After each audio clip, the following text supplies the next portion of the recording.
All right, we're about to take a little trip back in time, and I promise, by the end of it, you're going to feel a whole lot better about your own job. We are diving into some of the most grueling, dangerous, and just downright disgusting occupations in all of history. Let's do this. You know those days, right? The Wi-Fi's crawling, the meetings just will not end, and your inbox is an absolute avalanche of emails. It's so easy to get buried in modern work stress.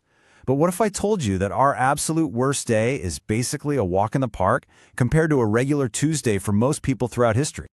So yeah, it's time to recalibrate our definition of a tough job. We're going to explore some occupations that make our daily grind look like a paid vacation. Seriously.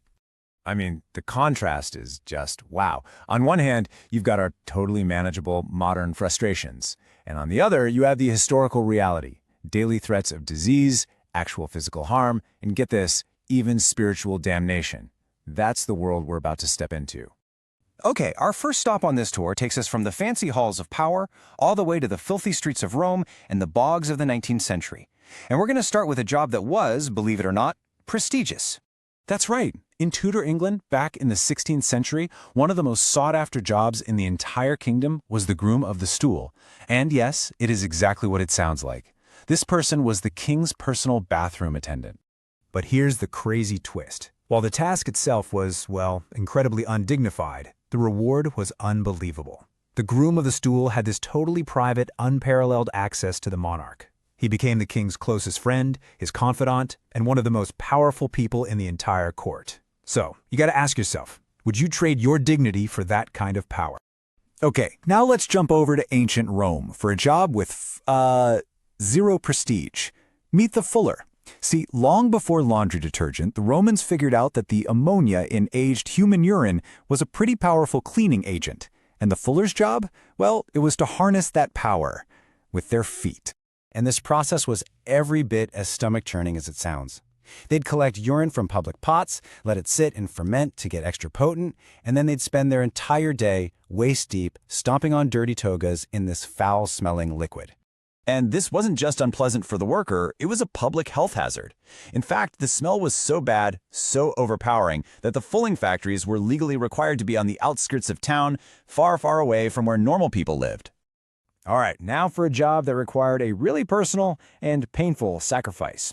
In the 19th century, bloodletting with leeches was a super popular medical cure-all, which created this huge demand for them. So, how do you catch thousands of these little bloodsuckers? Simple. You become the bait. Leech gatherers, who were mostly poor women just trying to make a living, would literally walk into swamps with their bare legs exposed and just wait. They waited for the leeches to latch on.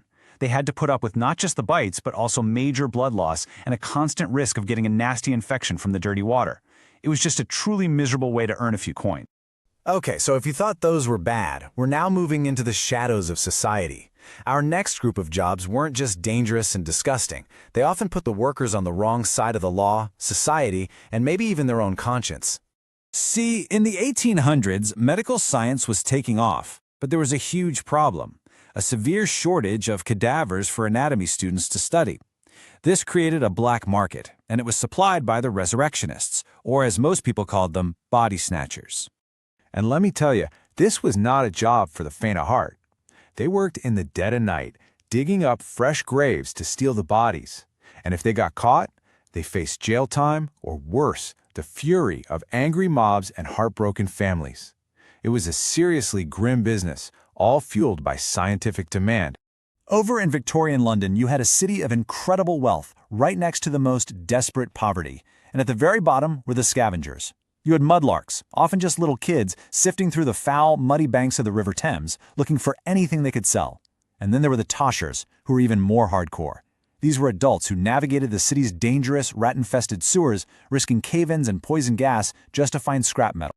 But perhaps the most spiritually and socially crushing job of all, with the sin eater.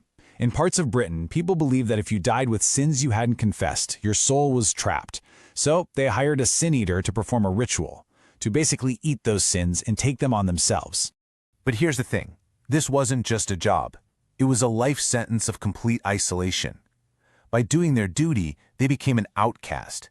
The very same community that paid them for the service would then shun them, terrified of them as this vessel carrying all the sins of the dead. It was a life of just profound forced loneliness. So, looking back at all these roles isn't just for shock value. It's actually a really powerful reminder of how incredibly far we've come in worker safety and public health and in just basic human rights. I mean, the progress is absolutely mind-blowing when you lay it out like this. Just think about it. Working in raw sewage is now regulated waste disposal. Using your own body for bait has been replaced by things like OSHA regulations and safety gear. Stealing corpses has given way to ethical body donation programs, and the exploitation of kids and the poor is now fought with labor laws and minimum wage. Every single one of these changes is a huge leap in how we value human life and dignity. It's a pretty simple but powerful takeaway, right?